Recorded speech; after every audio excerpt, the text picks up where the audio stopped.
آج ہے 8 اکتوبر۔ فلسطین کی جنگ شروع ہوئے 1 سال ہو چکا ہے، اور 1 سال کے ہوتے ہی اللہ تعالیٰ کی طاقت حرکت میں آئی ہے، اور امریکہ میں 2 اتنے ہولناک واقعات ہوئے ہیں کہ دنیا پوری ہل گئی ہے۔ تو میں آپ کو وہ 2 واقعات سنانے لگا ہوں، اور پھر میں آپ سے سوال کروں گا کہ بحیثیت مسلمان ہماری کیا ذمہ داری بنتی ہے۔ یہ واقعہ سننے سے پہلے امریکہ کا تھوڑا سا نظام سمجھ لیجئے۔ امریکہ کی 2 ریاستیں ہیں جو براہ راست اسرائیل کے ساتھ ملوث ہیں فلسطینیوں کے اوپر بمبارمنٹ کرنے میں۔ یاد رہے کہ اسرائیل کا خود یہ کہنا ہے کہ امریکہ کے بغیر وہ 2 دن جنگ نہیں لڑ سکتے۔ تو وہ جو امریکہ جس کے بغیر وہ جنگ نہیں لڑ سکتے، وہ اصل میں 2 امریکہ کی ریاستیں ہیں۔ سب سے پہلے ان کا نام، ایک ریاست ہے نارتھ کیرولائنا اور دوسری ریاست ہے فلوریڈا۔ ان کی کیا اہمیت ہے؟ نارتھ کیرولائنا امریکہ کی چھاونی ہے۔ اس ریاست کی تقریباً 1 کروڑ آبادی ہے، اور تقریباً ساری آبادی جنگی ساز و سامان بنانے میں یا ملٹری بیسز چلانے میں ملوث ہے۔ یہاں امریکہ کے 7 سب سے بڑے اڈے ہیں، سب سے بڑے اڈے۔ یہاں سے کارگو پلینز بومز لے کے اڑتے ہیں، اسرائیل کو دیتے ہیں، جو اسرائیل پھر فلسطینیوں پہ گراتا ہے۔ تو یہ تو ہو گیا نارتھ کیرولائنا۔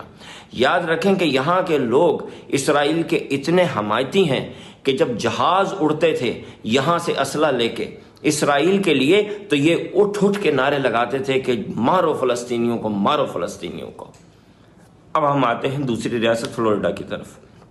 فلوریڈا میں امریکہ کے امیر ترین یہودی رہتے ہیں، لیکن اس کے علاوہ بھی ایک رول ہے ان یہودیوں کا۔ یہ وہ یہودی ہیں جو امریکی کانگریس کے اوپر اثر انداز ہوتے ہیں، اور وہاں سے بل پاس کرواتے ہیں، وہاں سے ایڈ پاس کرواتے ہیں، جو کہ پھر نارتھ کیرولائنا جاتی ہے، وہاں سے وہ بام شپس جہازوں پہ بیٹھتے ہیں، رکھے جاتے ہیں، اور وہ آگے جاتے ہیں۔ تو Florida finance and political power, اور نارتھ کیرولائنا ملٹری پاور۔ اب ہم آگے چلتے ہیں۔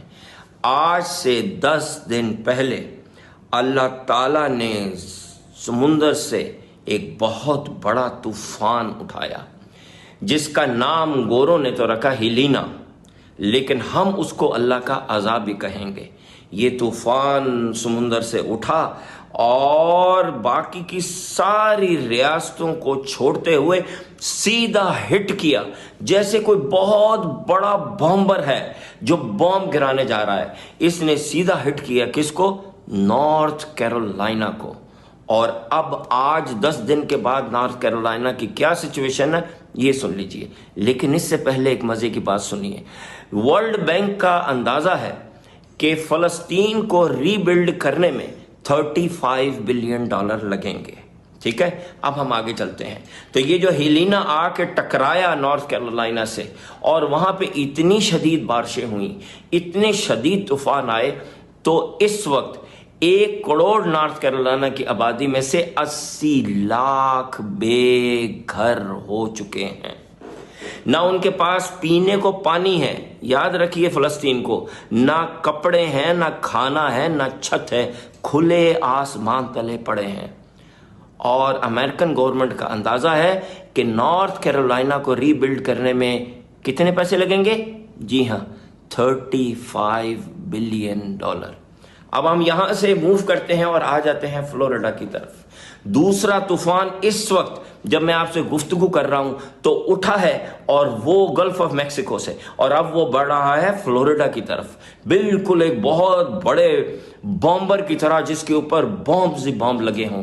لیکن اس کیس میں بامز ہیں دنیا کی تیز ترین ہوا، 180 مائل پر آور کی ہوا، جو انسان نے آج تک نہیں دیکھی تھی۔ جس وقت میں یہ ویڈیو بنا رہا ہوں تو 180 مائل پر آور آور کی ہوائیں اس وقت سمندر میں گھومتی ہوئی فلوریڈا کی طرف بڑھ رہی ہیں. پوری فلوریڈا کی ریاست اس کے انڈر میں آ چکی ہے. 2 کروڑ 20 لاکھ آبادی ہے فلوریڈا کی، جس میں سے صرف 20 لاکھ بچی ہے. 2 کروڑ کی آبادی بے گھر ہونے والی ہے. اتنا شدید طوفان آنے والا ہے کہ پوری ریاست خالی کر دی گئی ہے. اور اس کو ری بلڈ کرنے میں امریکہ کا کتنا خرچہ آئے گا؟ 200 بلین، 200 بلین ڈالرز. اب میرا آپ سے بحیثیت مسلمان ایک سوال ہے. قرآن میں 2 دفعہ یہ ذکر آیا ہے کہ گھومو اللہ کی زمین میں اور دیکھو کہ اللہ تعالیٰ نے کفار کے اوپر کیسے کیسے عذاب بھیجے ہیں. تو میرے آپ سے 2 سوال ہیں. نمبر 1، کیا یہ عذاب نہیں ہے؟ دوسرا، کیا ہمیں اس عذاب کے بارے میں اپنے بچوں کو اور اپنے آس پاس کے لوگوں کو بتانا نہیں چاہیے تاکہ ہمارے دل میں خوف خدا پیدا ہو؟ کرنا چاہیے. لیکن مسئلے 2 ہیں. پہلا مسئلہ یہ ہے کہ آدھے لوگ جو یہ میری بات سنیں گے وہ آدھے اس کو کوئی سائنسی فیکٹ کا نام دے دیں گے. وہ کہیں گے جی گلوبل وارمنگ ہے تو ایسے ہوا تو ویسے ہوا، اور وہ اس کو ریجیکٹ کر دیں گے. اور دوسرا گروپ ان مسلمانوں کا ہے معصوم کہ جو یہ کہیں گے کہ لو جی اللہ تعالیٰ تو عذاب بھیجتا ہے تو ہمیں کچھ کرنے کی کیا ضرورت ہے.